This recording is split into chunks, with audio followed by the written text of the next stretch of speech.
Gems of Wisdom, verse 76. What is the great army able to defeat any enemy?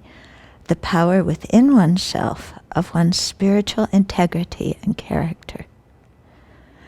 So what they're translating as spiritual integrity and character is the Tibetan word yunten, which means like excellent qualities, good qualities, realizations, the kind of things that you develop on the path. Okay, so the great army able to defeat any enemy, the power within oneself of our own good qualities.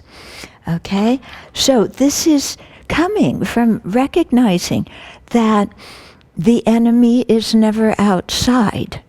Okay, we don't need an external army to fight with anybody else. And that's why Shantideva, and Bodhicharyavatara said, instead of covering the earth with leather, or nowadays with asphalt, put on a pair of shoes. In other words, if you protect your own mind, then wherever you go, you can be happy, and it doesn't matter what's going on around you.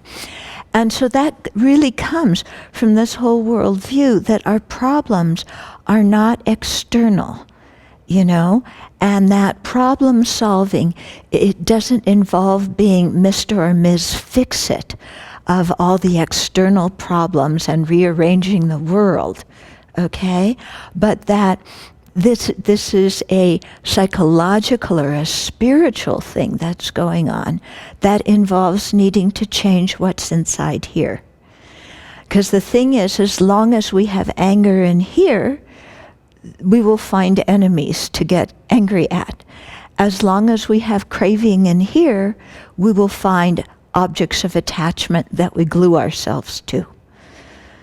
Okay? So that the real solution for the problem is changing what's in here, not rearranging the rest of the world.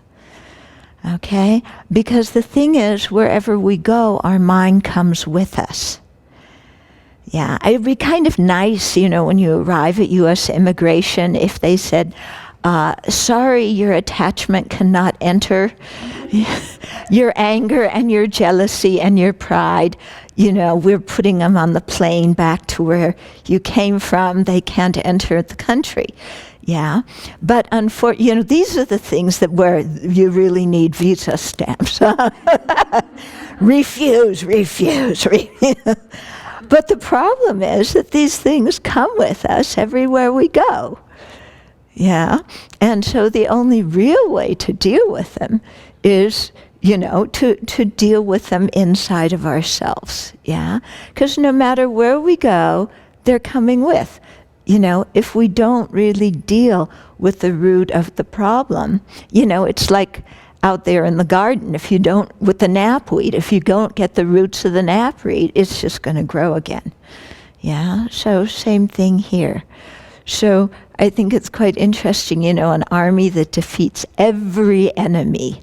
Yeah, so it's not that, there's still something left to be destroyed outside after you've attained liberation, because once we've realized emptiness, then we can eliminate all the enemies once and for all, and they can no longer arise.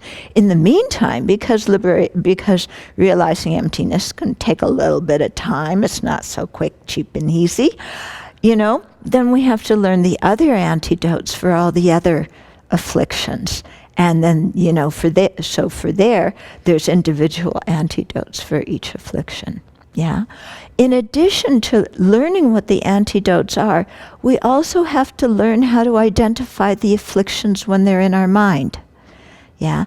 And this is a tricky thing because we're so habituated when our mind is unsettled with thinking it's outside that we don't recognize our own mind is under the influence of afflictions.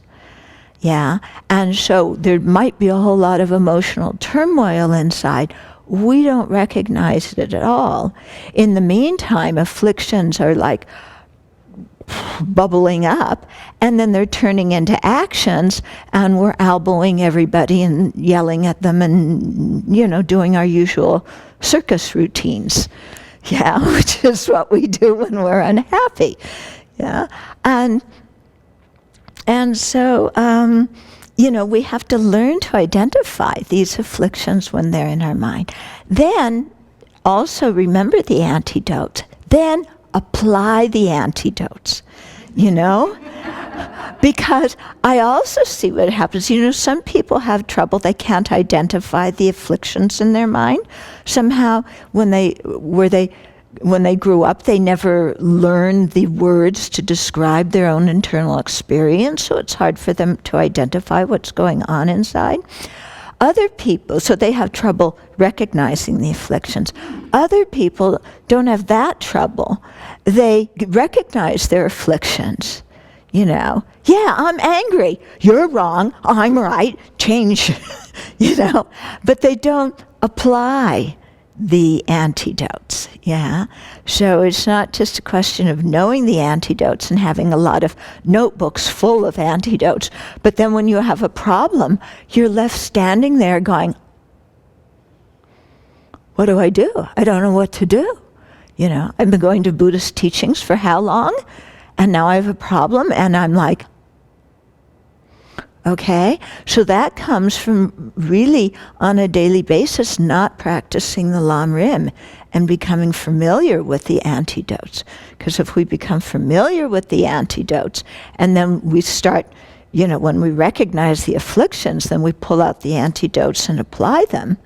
Yeah, then after some time they will work. The antidotes don't always work, immediately, because our old ways of thinking are very deeply implanted in our mind.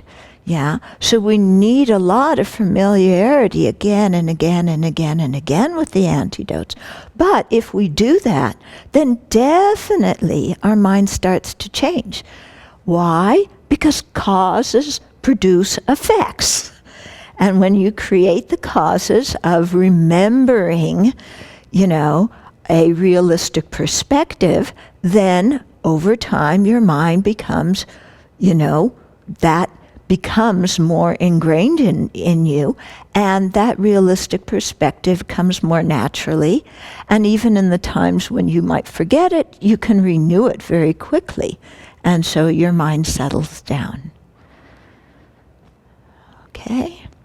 So instead of building tanks and, all of this kind of stuff, anti-aircraft things and submarines, I think, we need to build our own inner strength, And I remember one of my Dharma friends was saying, Dharma is really about character building.